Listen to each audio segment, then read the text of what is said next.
It's not yet tomorrow. I'm going to do the next impulse. There's a lot I can do here.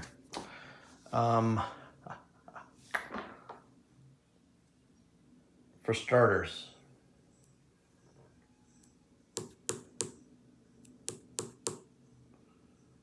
I'm going to activate the 58th LVIII. Okay. That's this group with the light blue on them. I'm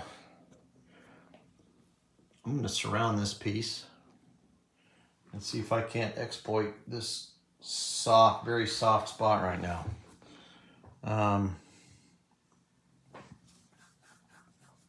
That does mean I might be leaving a victory point town exposed, but that's what we'll do. So this tank, well, we'll start with this armored. 1,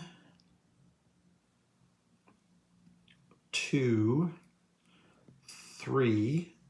We do not do a roadblock check because this hex is next to an allied piece.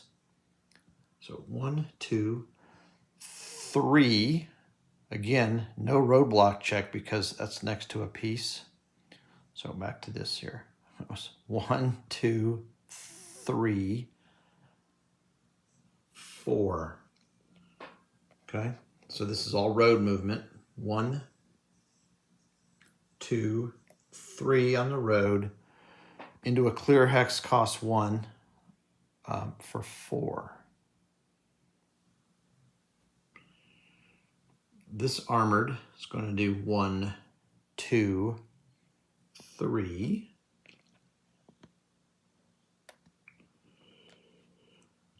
And these 2 will do a 1, 2, 3, 4.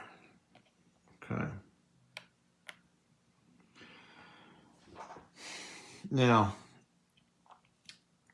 he is in a clear hex. 4 is his strength. We've got 6, 9, 10, 11, 13 to 4. That's only 3 to 1. That's not the best, but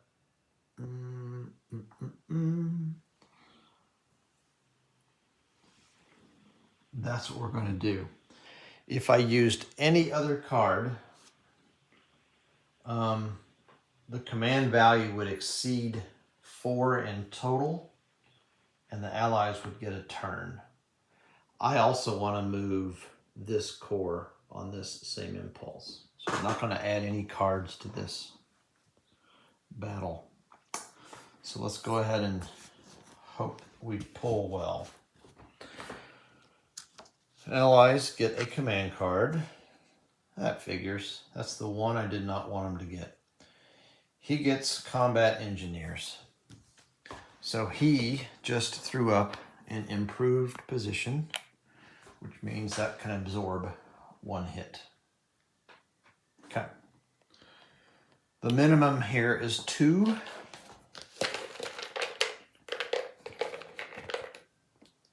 One, 2. All right, we had 3 to 1 odds. It's not less than 3. It was 3 to 1, so that's not going to count. That at least knocks off his improved position. Unfortunately, we have to take a hit. The max draw will be 1, 2, 3, 4, 5, 6 because we have elite involved. Okay, so it was 5 full strength. It was 5 unbracketed pieces plus an elite. We have at least 1 elite, so that gives us 6. I'm going to go ahead and draw 4 more. 1, 2, 3, and 4. All right. Attacker green, nope. Attacker elite. We do have elite involved. That's good. We're not in a city.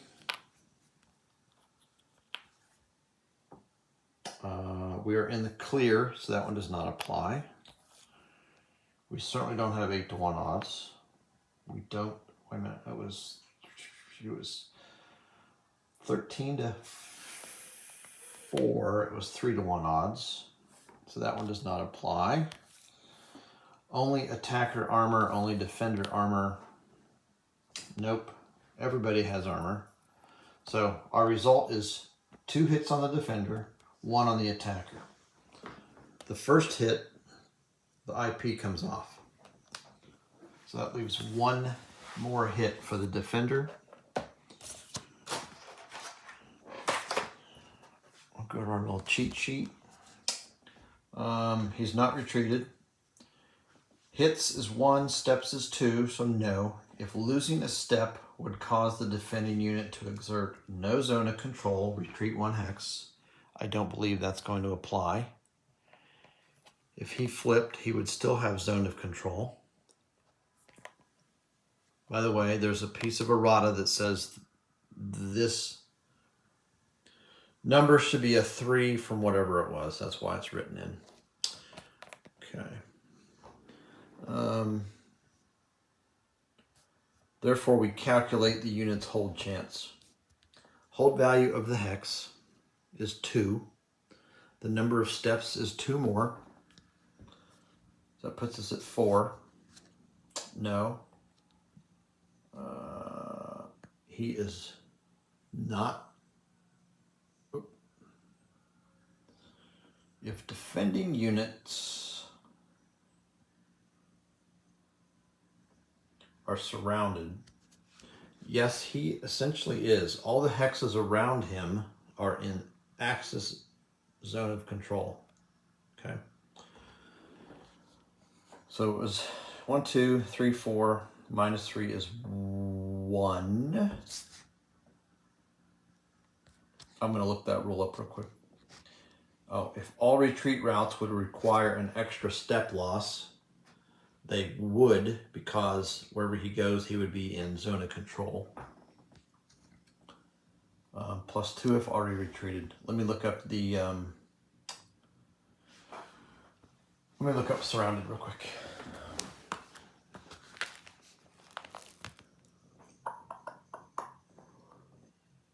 Surround is 10.3.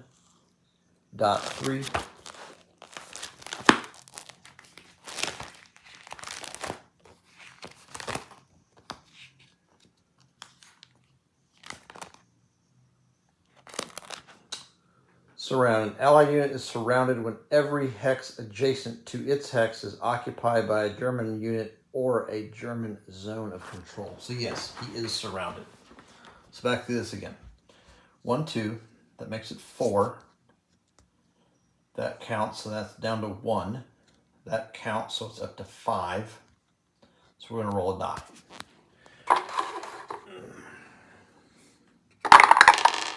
It's a 10. So 5 or less, he would have held and taken a step loss. Otherwise, he's going to retreat 1 hex. In which case, he's still going to take a step loss, but he'll probably get out of being surrounded.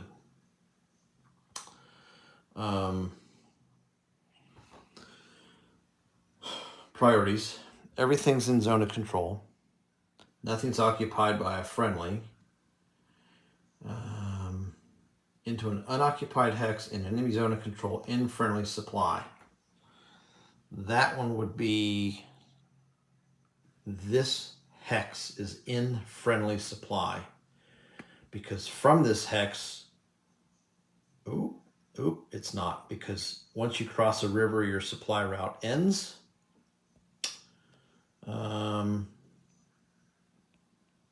So no, for this hex to be supplied, it has to go take this route, which is next to a piece. So that's not a hex in friendly supply. Okay, we keep going. Into unoccupied hex, enemy zone, not in friendly supply. Or into a hex in, nope. So it's going to be one of these unoccupied hexes. If more than one hex enter town or city, if none, enter the hex in the withdrawal direction. So after all that, he's going to follow the blue arrow and he's going to withdraw to here. And he did just mess us up, believe it or not. And he takes a hit. And I'll explain why he messed us up when I move these pieces. Well, I tell you right now, because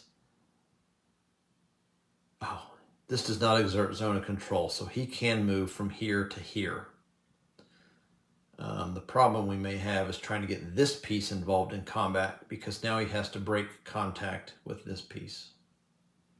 So he might be able to go 1, 2, 3, 4. No.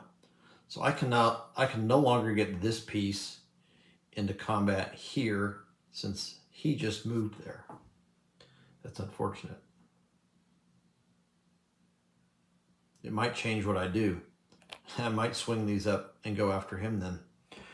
We'll decide that in a moment. I have to take another hit up here.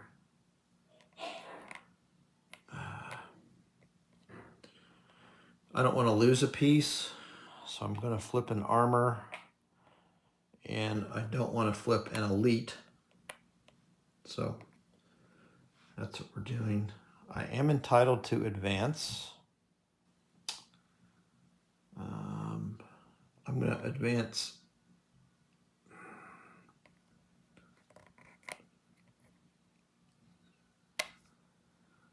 that piece and this piece.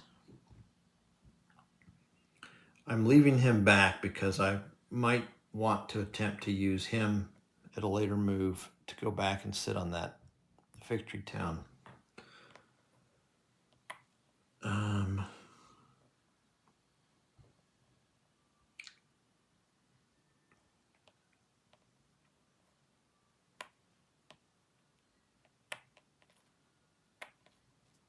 I'm going to go ahead and move this piece here also. I might do some kind of a...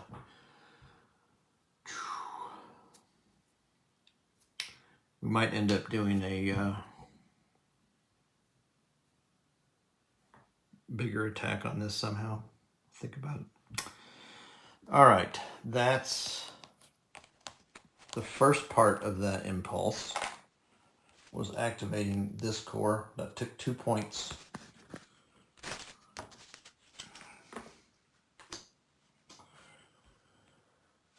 Now, let's go ahead and do this one as planned.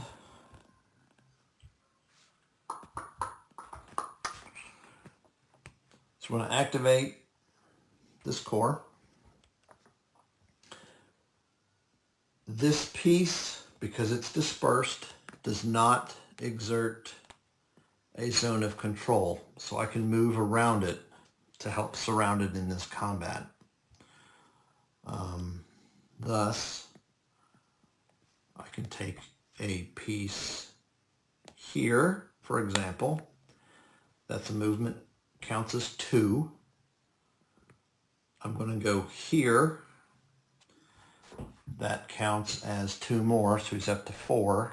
Now I have to roll for roadblock checks. So if I roll a 3 or less,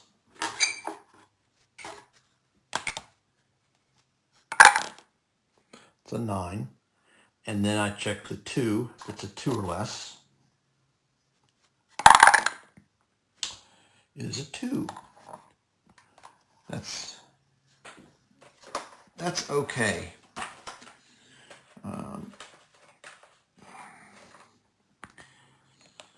Now, I actually could still move this, his 5th and final movement point, on the road to here, even though there's a roadblock. The reason being,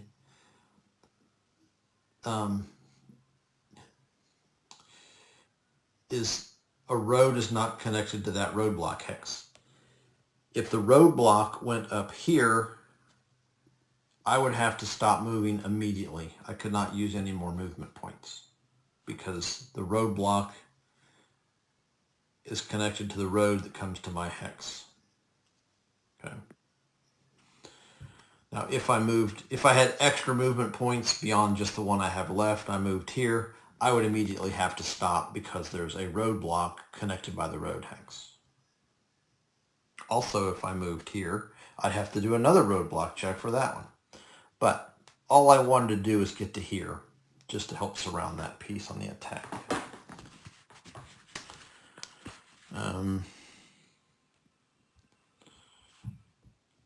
This piece is going to do a 1 down the road. Nuts.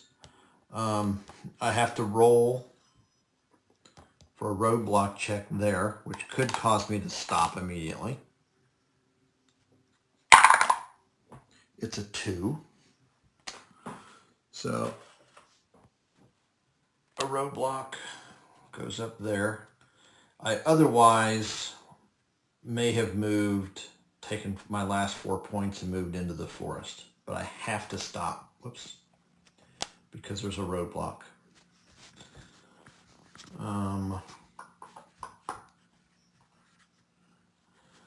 It's going to prevent me. No. I can move here. Yes. I can move this piece here. He does not have to stop because he's not connected by a road. And then to here. What do we have going on there? So that's going to be 2 points to go into the forest. And then 1. Okay. And then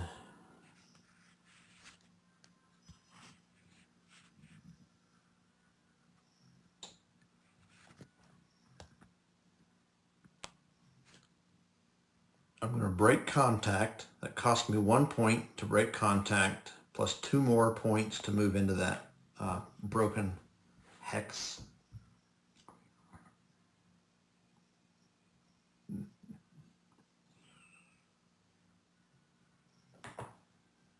One, two, three.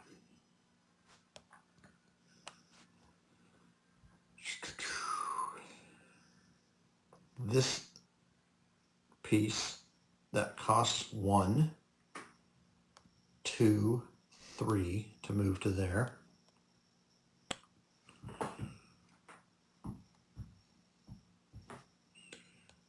What do we currently have? 2. This is 7, 8, 9, 10, 14, 15, 16, 17, 19, 20. So we have 10 to 1 odds right now. He will not benefit from he does not get to draw a combat tactic because he's dispersed. He does not get a potential undetected defender because he's surrounded. So I'm going to use those pieces. We have 1, 2, 3, 4, 5. Nuts. 6 is the maximum draw.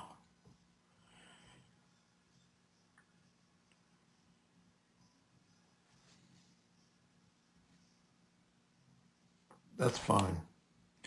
And I'm also going to throw this at him. That gets my max draw up to 7. And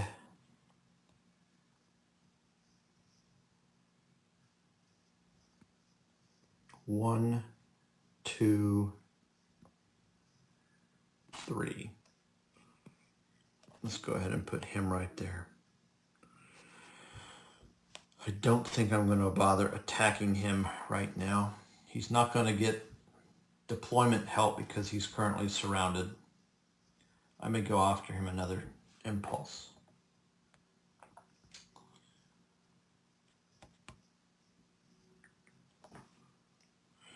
That's what we'll do. So we have a max draw of 7.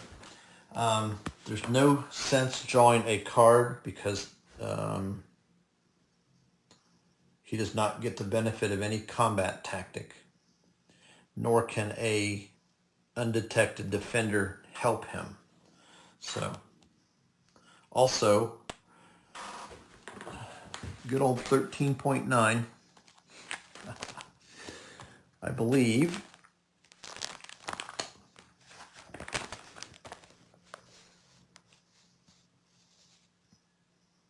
Attacker subtracts 1 hit from hits incurred. Yeah, that was the key. Defender may not be recipient of combat tactics. And I can tell you by some other, elsewhere in some other undetected defender stuff, you don't deploy a piece if it would be placed in a position where it would be surrounded, which it would be surrounded. So let's draw our minimum 1 chit.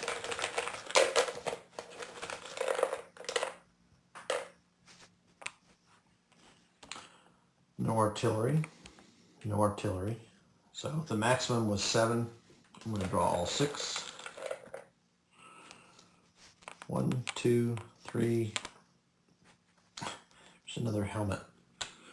1, 2, 3, 4 was a blue one, so everything goes back into the tumbler, shaken.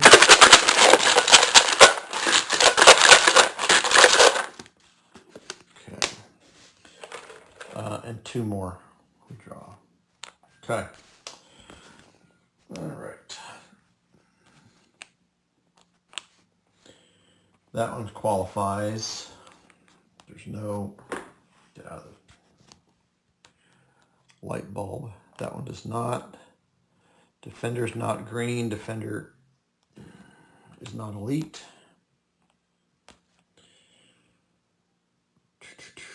He is in the woods. Good grief. It's greater than 4-1. There's no defender adjacent. He is dispersed. That's good. That's real good. So on the attacker hit side, those 2 offset, and because he's dispersed, the rule said we can ignore 1 attacker hit. So we do not take any attacker hits. The defender has a total of 1, 2, 3, 4 hits he needs to take. Without going through all the steps, he only has 1 step, so he is eliminated. So, to the eliminated box. Throw all these aside.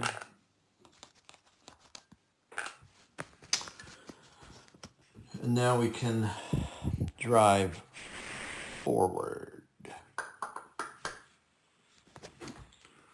Clearly we'll go ahead and take this armored and do the 1, 2 that we're entitled to. We immediately need to draw or roll. We do not roll for that because we already did this impulse. We need to roll for this one. So if we get a 3 or less, that's a 10. And we need to roll for this one. So a 2 or less, it's a 3. All right. So that's good.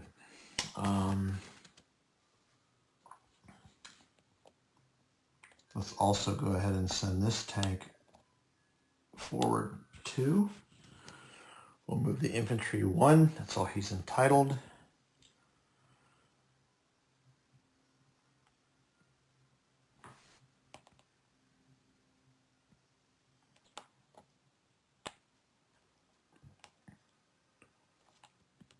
We'll let that guy sit there alone. I'll bring this armored up and over as well.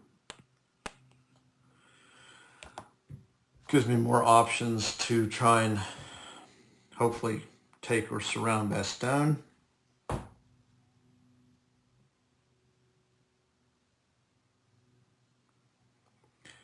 Next time this corps activates, this potentially could become an Allied division, as could that, because I have pieces next to those. So if this were to become one, I do have some strong pieces. I could immediately try and attack that. Okay.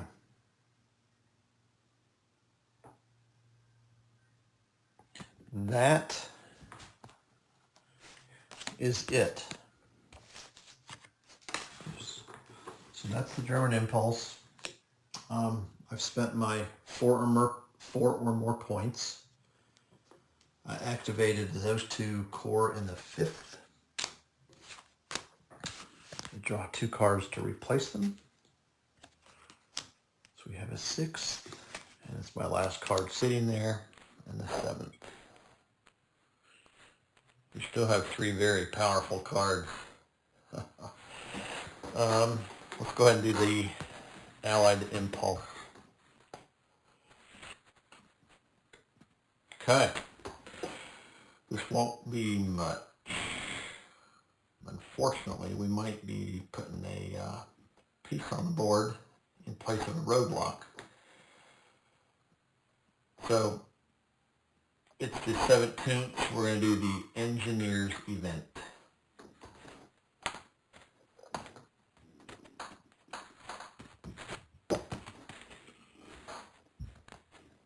Engineers event. Conduct one of the following in priority order. Replace a roadblock in a VP hex or in Allied supply with an Allied reserve per 15.4. Actually, they may not. So these are the roadblocks.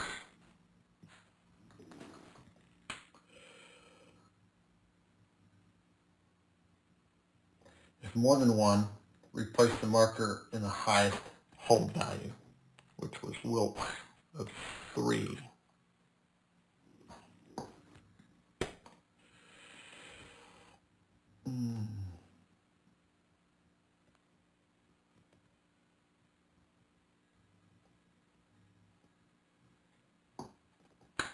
All right, 15.4. Some of these get tricky, so I look them up. 15.4, placing a roadblock reserve.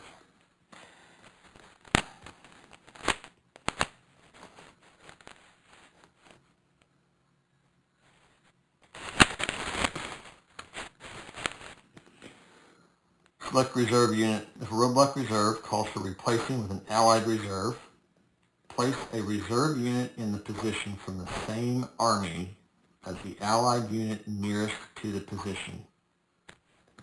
If possible, take a unit in the same division. If none, then the same corps. Otherwise, the lowest numbered unit. Now, the problem here for the Allies, the pieces they have in the reserve, they have the 12th.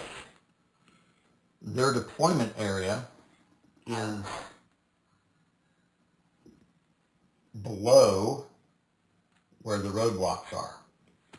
So they're not eligible to be deployed. The XVIII, their deployment area is actually above where the roadblocks are. And the 5th is way on the upper part of the map. So they actually don't have any pieces they can deploy there from the reserve box.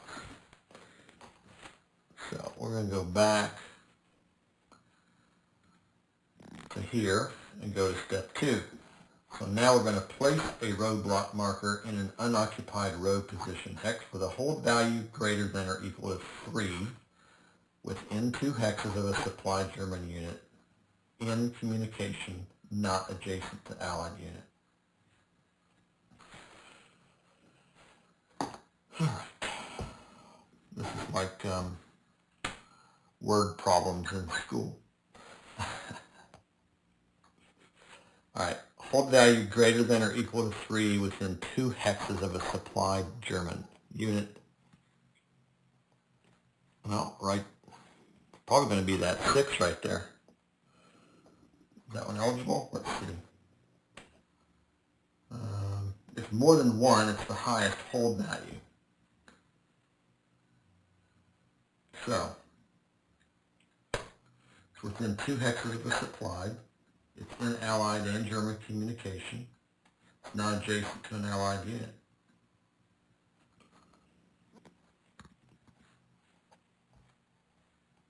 And that looks like the ticket. So it says put a roadblock up. So now what that means for our movement, once we've moved